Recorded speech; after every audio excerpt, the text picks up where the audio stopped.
We talk about this stuff all the time, and yet we get to talk about it this time in a series about biblical masculinity. And is it really the answer? Is it really?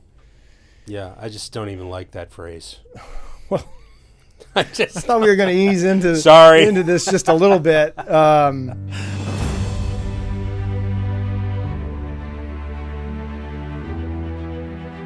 With God, there is always more. More love, more life, more freedom.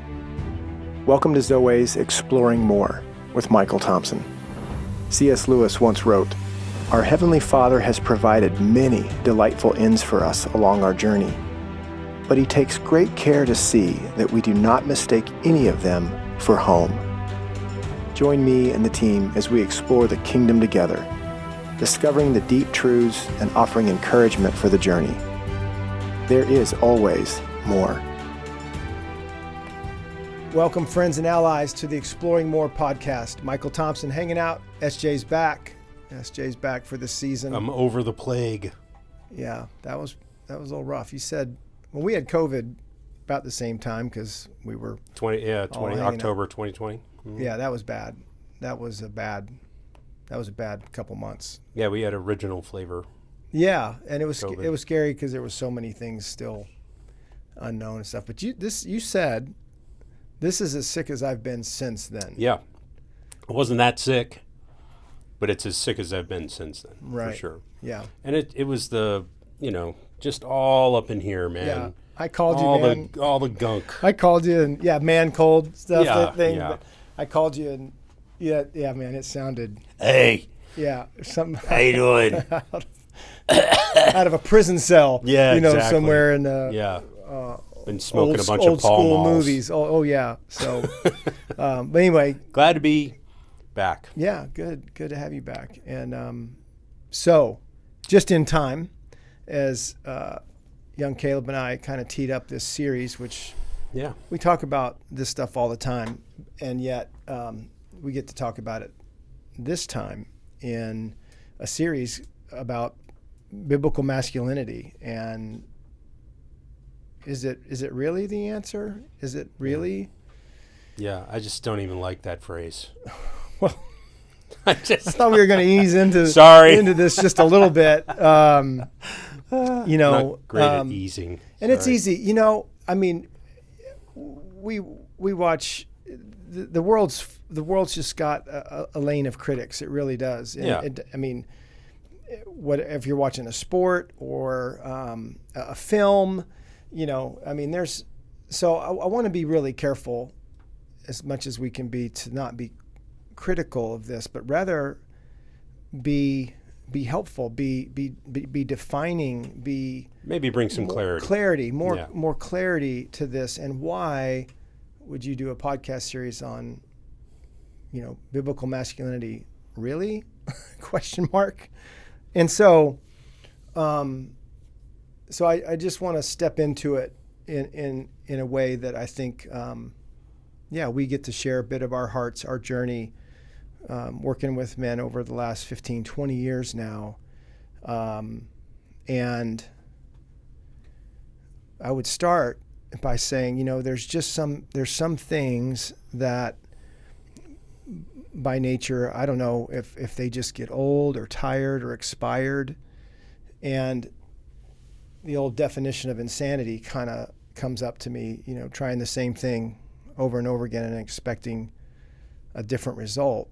And, I don't think it's, with that in mind, I don't think there's any better thing to talk about or commit our lives to than men and what they could be, what the original role and intent for men and therefore masculinity, and even doing that in light of femininity and the feminine heart and this relationship that we seem to be created for. And again, this is going to be, kind of our experience and our opinions of how we are hearing and seeing biblical masculinity. But just back to what you said, I mean, does that even stir a man? And I could hear it, right? Like, well, it doesn't matter if it stirs a man. That's the Bible. That's what it is. Well, yeah. You know, I mean, I'm just saying I there's don't subscribe to that either, but there's a legitimate sure case for, well, what's our standard and what's our there's so much misinterpretation and misunderstanding out there, you know, because if you say, well, we're proponents of biblical masculinity, oh, you mean like you are proponents of having 30 wives and, you know, or you're a proponent of doing this or that. So, you know, I think bringing some clarity even to, I mean, if Jesus is the Son of Man, Jesus is the Son of God, then that's the definition of what a man is. That's the definition of masculinity. And everything else is not that. So I think so many men live in this place of they either had a father that wronged them somehow, wounded them somehow, left them, abandoned them, abused them, you know, just did not hold up some kind of a view of what a man should be in any way, shape, or form. That then when you throw biblical manhood on top of their personal experience, they're just more of the same. You know, they're pointing to more of the same. So because you operate out of that wounded place, I know I have or did for. Sorry about that. I know I did for many years. You know, just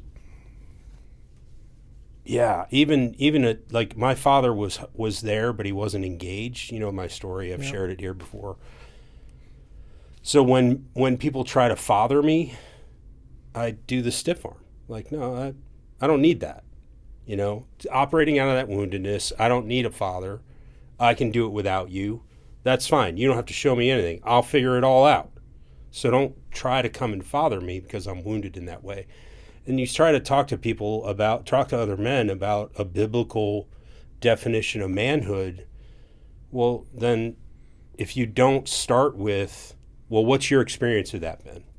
Yeah. What's your experience of manhood? What does it mean to be a man to you, Joe, or whoever you're talking to? If you don't start with that, then you don't really necessarily know what you're up against, so to speak, you know, in that guy's heart and mind as you're trying to talk with him about these things. It's a complicated and multifaceted piece of exploration on the Exploring More podcast. And so, and I agree. And yet as you said, I'm not sure even Jesus is the place to start. You know, or even in the conversation, I think it goes back to what this.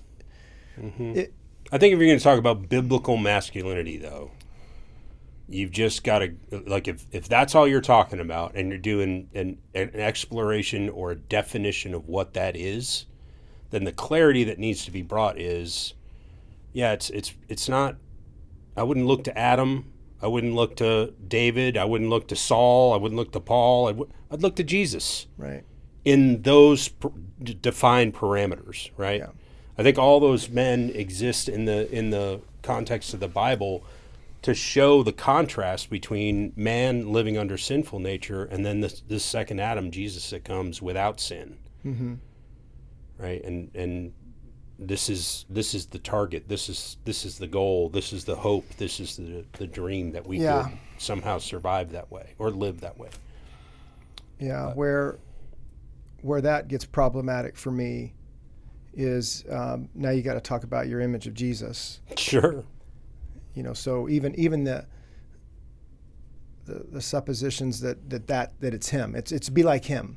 Mm-hmm. You know, well, we've written several chapters, taught several sessions. I mean, that is a significant place person to really to try to better understand. You know, what does he have to say about being a human being? Yeah. About what does he really have to offer humanity? Is the distance between him and you that far, or is it really that close? Mm-hmm. and the opportunity to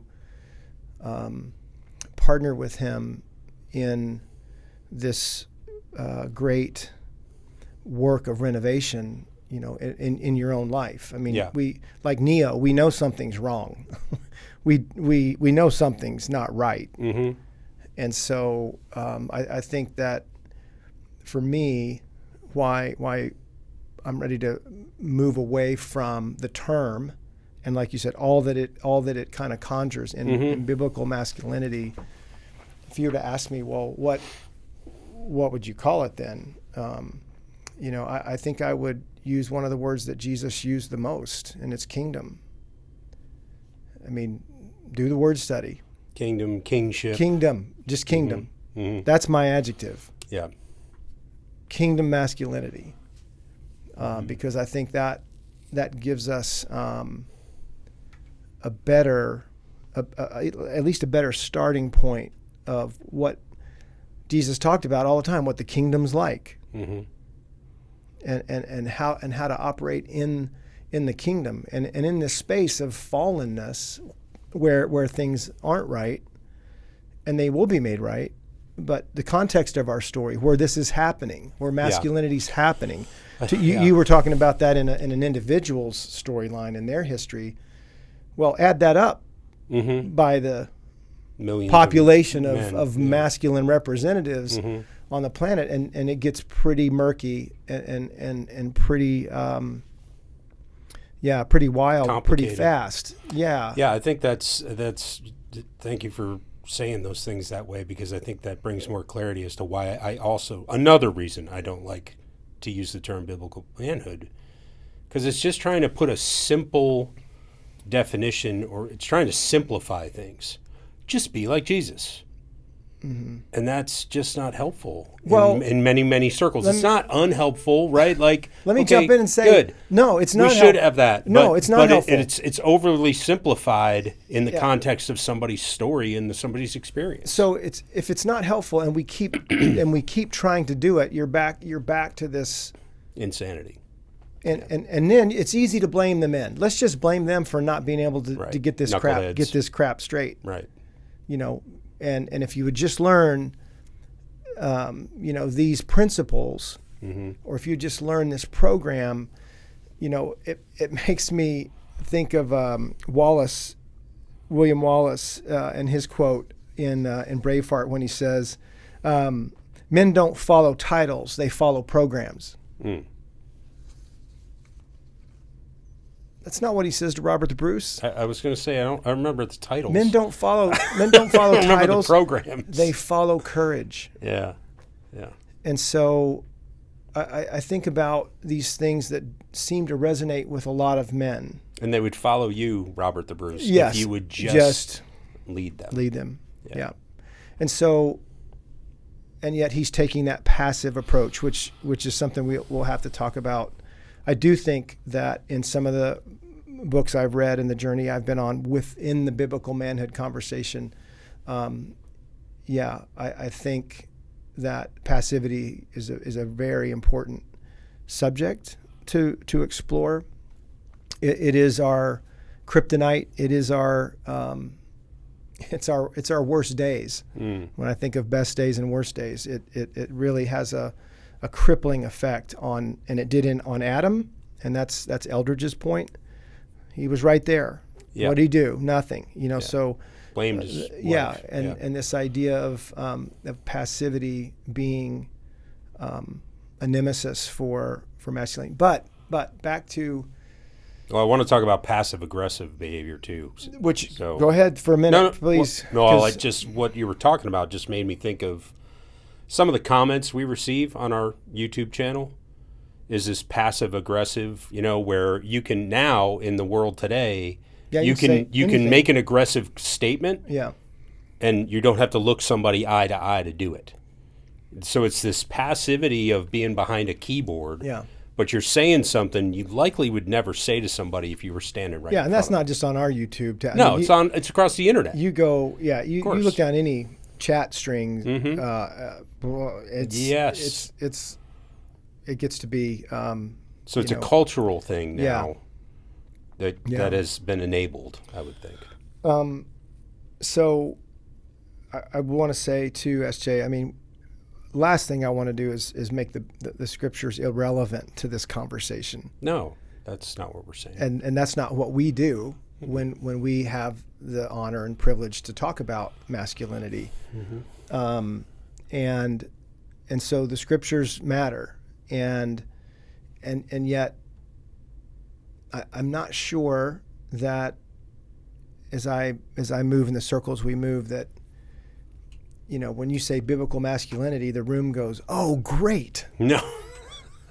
So I was waiting for that. It's usually the other. Oh, great. Here we go. Yeah. You know, here comes some chest pokes. Here goes the things that I'm not measuring up to. Here comes the things that, and I do think that, you know, that's a way it's been wielded. And I want to make clear, I mean, when the 7 promises of a promise keeper came out, these things to uphold, it struck a nerve in the hearts and lives of men. Well, I think there's a calling up in the midst of that, so, for sure. And I don't want to disrespect that, because pretty close on the edge to a chest poke, because right? There's a fine line there. And it settles, I believe, in this place of what a man was made for. You know, when God cuts keys and gives them to Adam and to Eve, I mean, there's a responsibility that comes with the role of being an image bearer. Sure.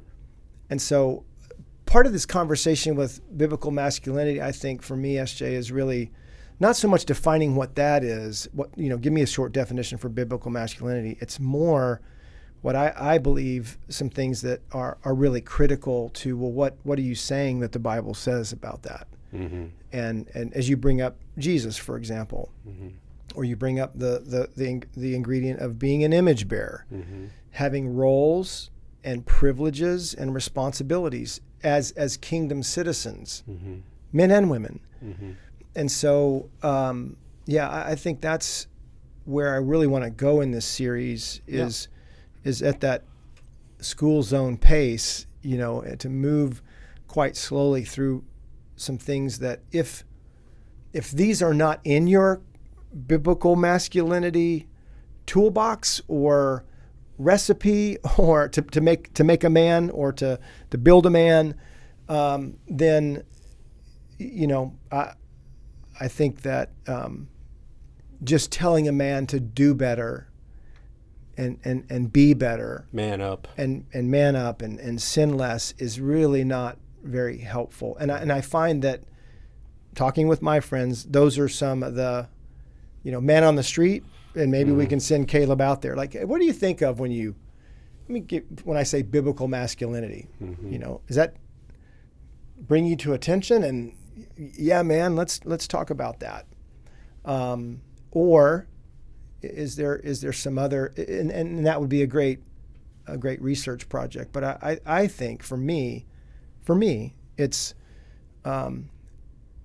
ironic, there's got to be something more than what's being offered in the experience I've had with biblical masculinity or biblical manhood.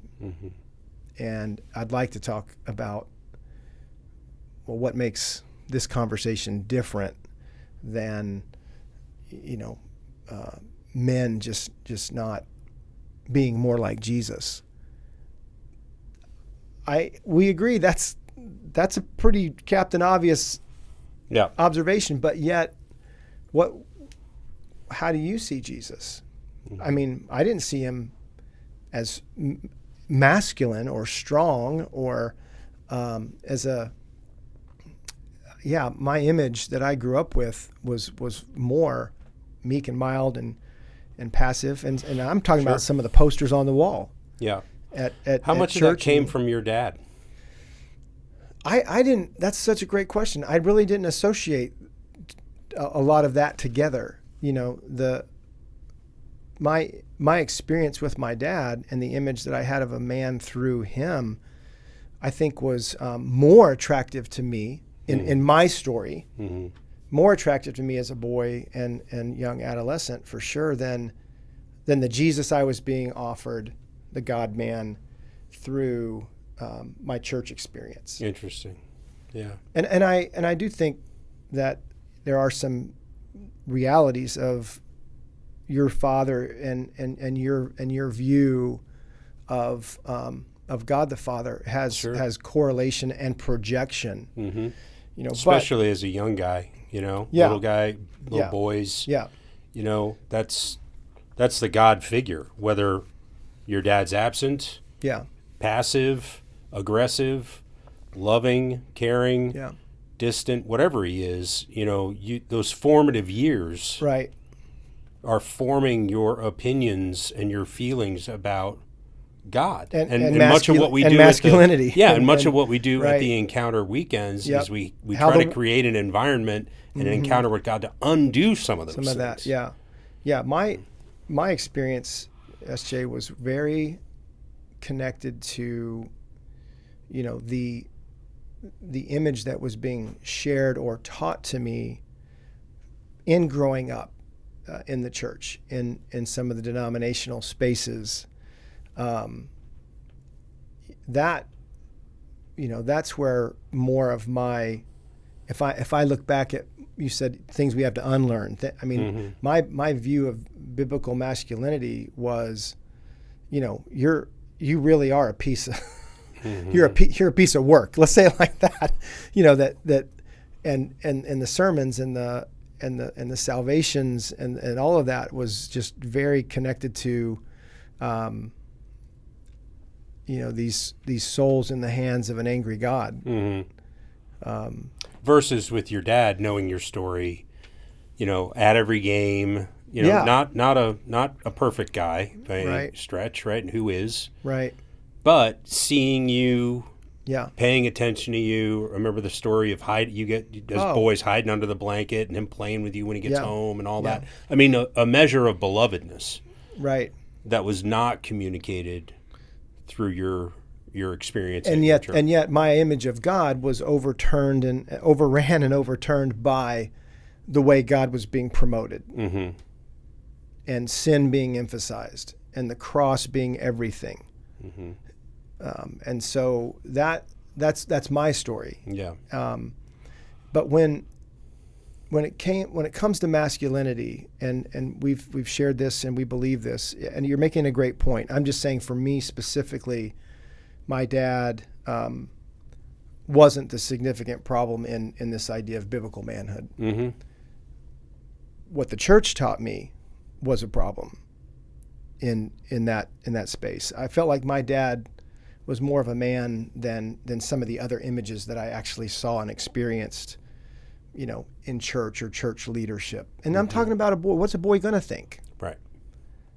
And so, when you start looking around as a boy at the men around you, what do they look like?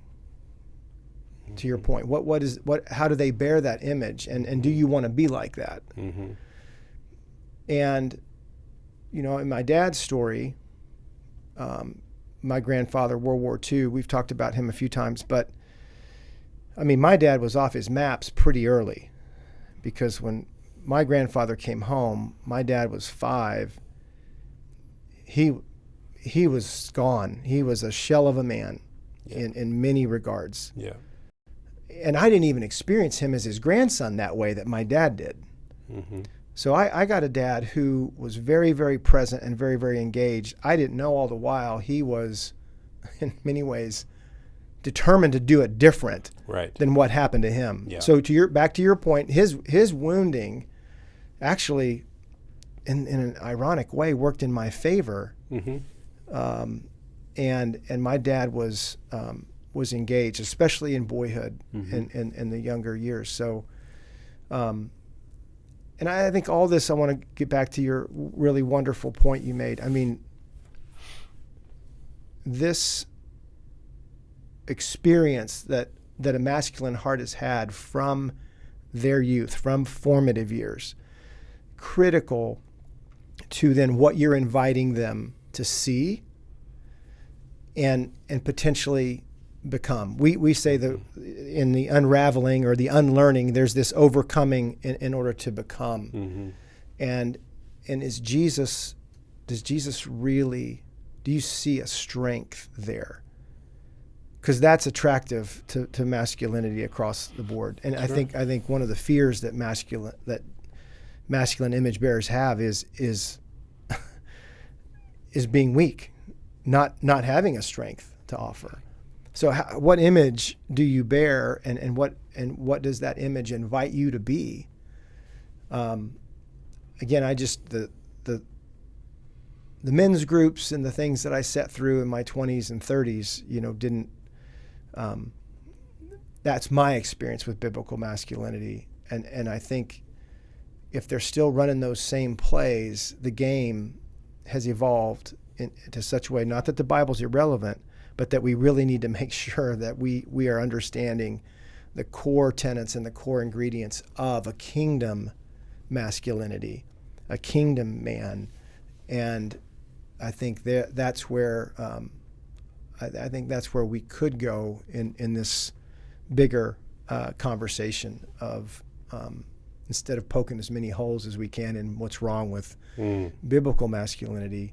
I think it's the games have evolved, war has evolved. We just don't run out of the hedges and stand and shoot each other anymore in lines. Yeah, and the basketball in the 50s is not the basketball. I'm not saying it's not still the same game with pretty much the same rules. Football too, man. I mean, but the forward pass changed everything. Right. So I think there's some things that in our current culture there's more confusion than ever. Yeah, what masculinity, what it means to be a man. Sure, I would say it this way. I agree with you. I would just say it in this way. I think what comes against masculinity is more complicated and more nuanced and more sinister. Got to talk about that. So yeah. I'm not sure. Again, the I guess you would call it a platitude. Will just be like Jesus. Or the admonition or the chest poke. Yeah. Not helpful, but also not untrue. It's just how do you understand what that means for you as a man in the world trying to get by each day, trying to survive, trying to live, trying to thrive every day, right? So Jesus is, he hasn't changed, right? I just think the game has changed, to your point, for the image bearers, for sure. In the sense of how do we get through all the thicket and the hedgerows to understand what that really means to be like Jesus. And it again, I'll go back to it again, the unpacking of what's in the way of you being willing to even come to a place that you're willing to approach it. Yeah. I don't have the church baggage right that you have. I didn't go to church. Right. I think we went twice when I was a kid. Right. Very no talk of God, any of that. I mean, I think my dad was a godly man, but did he, I think he had some godly qualities, but we were not churchgoers. Right. And until 2 years before he died, he became a Christian. And then I became a Christian 12 years after he died. So I was 35 years old. Yeah. So and that was after a train wreck and derailment, a brutal and, representation of masculinity. Yeah, explosions and fires in your own way, and again, just because you're you might have grown up in a church doesn't mean I wasn't a not good, let's say bad representative of masculinity in windows of time in my life. Yeah, growing up in church is not a determining factor as to whether or not you understand what true biblical masculinity is. But initiation and validation into what? Right. I had initiation and validation. You can get it from all, and you will pursue it. You'll find it in any and every way. Because it's hardwired into you to be affirmed, to be seen, to be wanted, to belong. I mean, those are our ingredients for being loved. Right. And man, if you can't get it at home, you're going to go find it in the streets. And if church is not helping you there, but rather giving you this code of conduct, then, even that can have its expiration date. And we talk about, if you're just telling boys to, trust God and be obedient, I think if that's your biblical masculinity, or at least a few of those tenets, you're not coming close to addressing the soul and the heart and the evil that's just hell-bent on this. And I think so funny. Yeah, go ahead. And then I want to no, talk about what we want to talk about it's over the next just so few weeks. interesting that we fall into that trap of trust God and be obedient and whatever, and we come up with these, sayings, this is what you should go do. Jesus never did that. Yeah, it's not. He did not just stand back and say, trust God and be obedient. Yeah. Let me know how that works out for you. Yeah. He engaged, he was intimately involved with people Right. during his ministry on the earth. Yeah. Knew their stories, obviously, but wanted to make sure they knew their stories. Right. And just this engagement level that he provides for us, the image of an engaged, loving king, man, brother, however you want to talk about him. Yeah. In the different relationships that you can see that he had. The model is not like, well, here's what the Bible says, do this, do this, do this, do this. And if you do those things, you're going to be great. That is just, and so where did that come from? How did that infiltrate into the idea of transferring masculinity from one generation to another? Yeah. So I'm with you. I just want to, where that takes me, SJ, is the bar supposed to be that high? Or did Jesus really come to lower the bar? Mm-hmm. And does he have the expectation that you'll be like him? And give us a shot at Right. becoming like him. But I think the ingredients that we need to talk about are a few. The image bearing is definitely one I want to dive into a little bit more. Because if you don't really want to be like him, then you probably have got some rough information, bad information. Okay, that's one thing. Two, we have got to talk about warfare. If your biblical manhood or biblical masculinity doesn't talk about that, number one, and then number two, warfare, the opposition, the enemy that every epistle talks about, Jesus talks about. I don't think our biblical masculinity and biblical manhood talks about it enough. I'd rather over-prepare, over-train, overexpose, and help people understand, especially men, how this works.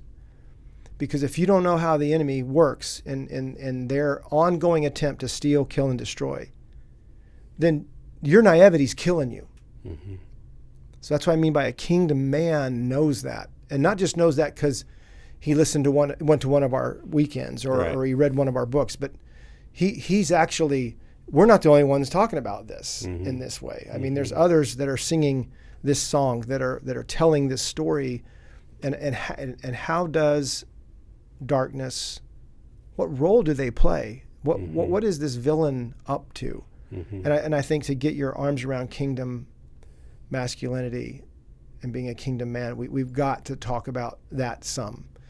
Then we've got to talk about this core relationship we were made for with the daughters of Eve. And where in the hell have we been getting our training from, and how that's been going. And I say that word on purpose because I think the kingdom of darkness, the gates of hell, I think they have, you remember the old propaganda stuff that Vietnam, the leaflets and on the radio. Yeah. And same thing, World War II. Yeah. I mean, there's what was Saigon Sioux or something like that. Remember. But there's a propaganda that's so wretchedly working in the generational spaces with men, and I think it's turned up. The game that game has changed. Oh, sure. From access to all kinds of videos and depravity, pornography, and all kinds of things that we're saying that stuff is now, you know, increasing at record rates of pornography sites and men that visit them and the men in church. We can get into statistics later, but I just because it's staggering, and so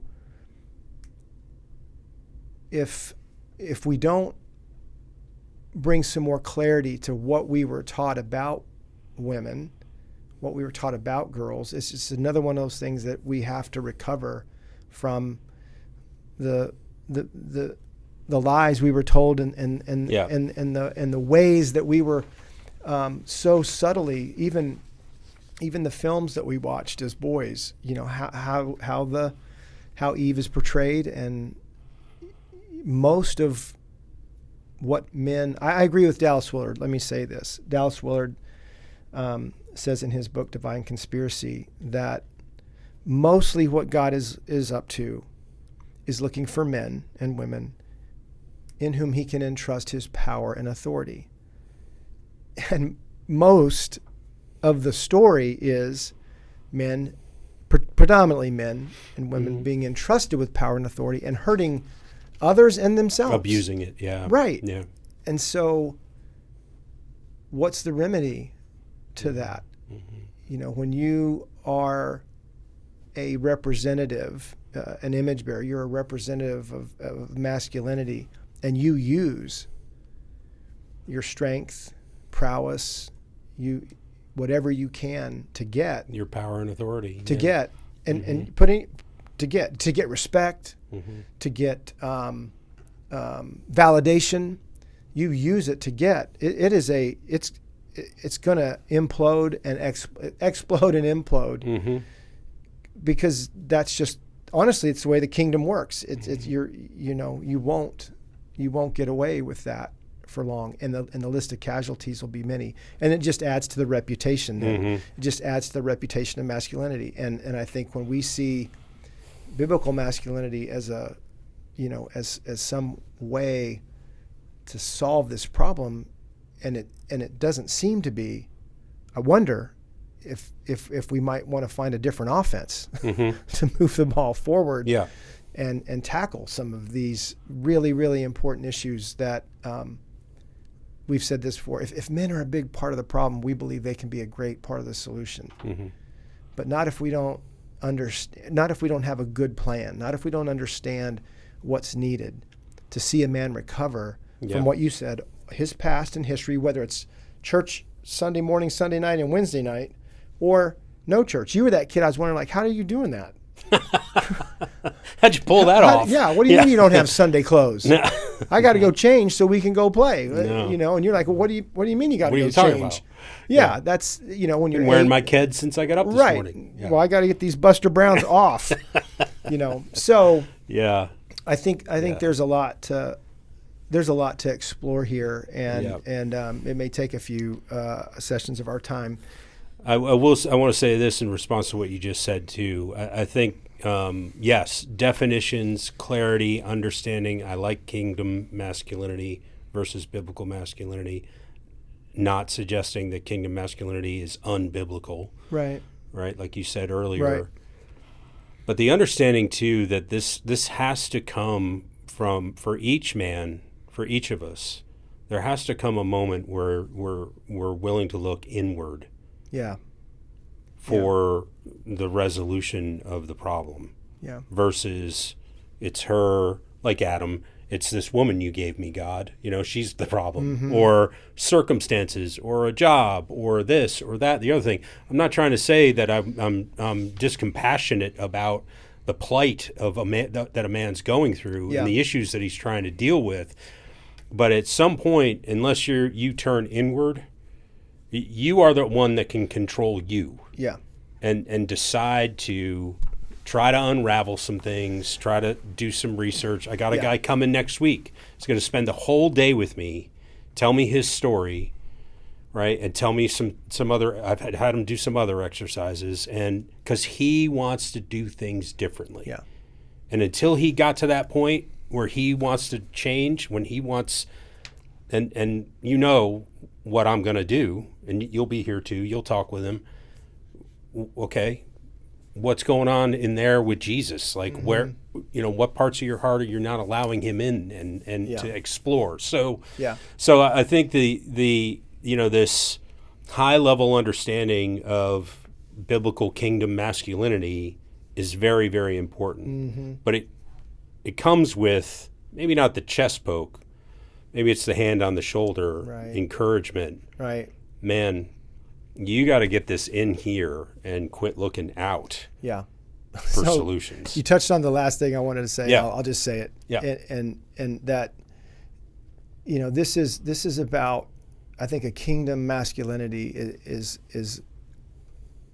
it's less about serving God and more about enjoying an intimacy with God. And so these ingredients that we got to talk about, an intimacy with God, sonship, brothers in the kingdom, having friends, not going it alone. I mean, there's some things that I think we would share with any proponents of biblical manhood or biblical masculinity, and yet I believe there's some things that are very important to us that aren't in that curriculum.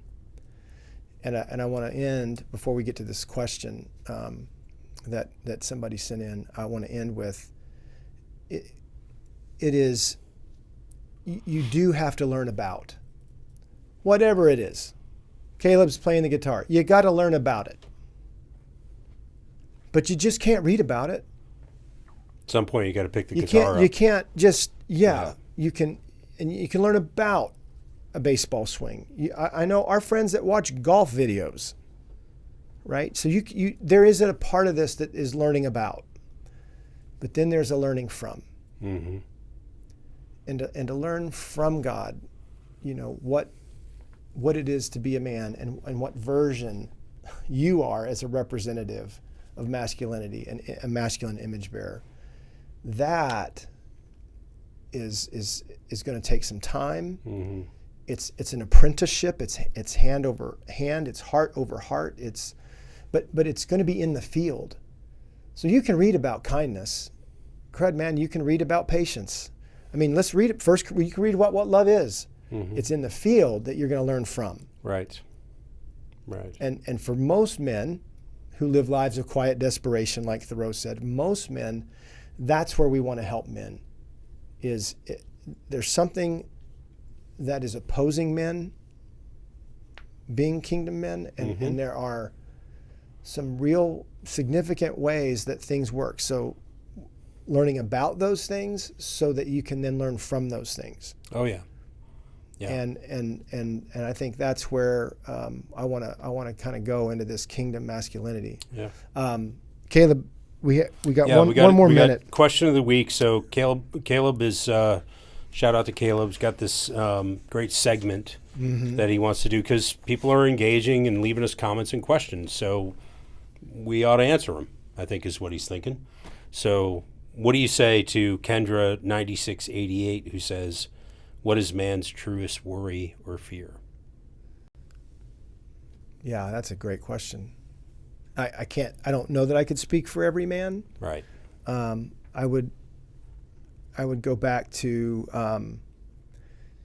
passivity is a big one. I mean, I think it's a concern that any and every man has, even though I might not even say it that way. I would say not being enough. Not knowing what to do. Those are just reflections of this idea of passivity. Sure. Not being enough, not able. Well, not I think capable. of the questions that Eldridge and others we have asked. Or the general questions that men ask. Do I have what it takes? Can I come through? Yeah. And before that one, the core ones, do you see me? Do you love what you see? Right, so to have a settled heart, I mean, some men couldn't even articulate that. My greatest fear is having an unsettled heart. Yeah. but I think some could articulate, a lot of them, I don't want to be unseen or unloved. Yeah, absolutely. And as a man, I don't want to fail. I want to come through for the people who love me and have been entrusted to my care. Yeah. So, It's hard to generalize because it's so tied to an individual man's experience and what he's come up against in his life. Across the board, I think commonality. A masculine image bearer should be able to offer a strength and a kindness, because I believe if we're boiling it down, that's what I now know and have experienced from Jesus, not just about Jesus, but literally from him. That strength and kindness are an incredible combination. And so, if that's what I'm supposed to be, I believe in is the word intrinsically, deeply, I'm afraid of not being strong, therefore somehow being weak. Secondly, I think most of my most embarrassing and regretful and even worse than that is when my false self is winning the moment and there is just unkindness for whoever I'm with, and maybe even unkindness toward myself. Yeah, I think of that in the as you say it that way and you wince. I think I do the same thing, and I think I would call those moments for me when my strength is just unbridled and out of control. Yeah. And that becomes unkind, that becomes unfair, it becomes and that's not you, and good. that's not really and it's you. not really me. It's your false. So that false self, true self, is add that to the list of things that really need to be learned about, so that we can engage and learn from God in the day-to-day interactions of relationships, right. of the ways that we can provide and protect as men. Yeah. If you're not settled in your own heart and his voice, that's another one that I have on the list, that you're hearing from God, not just about God. Right. Then you're gonna struggle in this conversation of masculinity. So, right. Kendra, I hope that was helpful. Yeah. And long answer around maybe you have a follow-up question after that, after our response there. But thanks for asking, and we look forward to the question next week too. So, we will we'll mount up and try to ride in this direction of kingdom masculinity, and continue to move at some of these ingredients or some of these spaces that are really, really important to this conversation of what is it to be a kingdom man, and bring, the relevance and significance of the scriptures. But I think I'm hopeful that we can be offering something more to men, not do more, be more. Yeah, but more clarity. But something more helpful to their masculine journey, because they're on it. And so hope you stay with us for a few weeks. Welcome to the new season. We'll see you next time on the Exploring More podcast. We hope you have enjoyed this episode of Exploring More. The landing page for this podcast is zoe.org/podcast. That's ZOWEH.org/podcast, where you can find the show notes and various platforms to which we broadcast. You can also find us and the Life of More by visiting Zoe on YouVersion Bible app, Right Now Media, our Facebook page, and Zoe on Instagram and Twitter. Remember, with God there is always more, and you were made for more.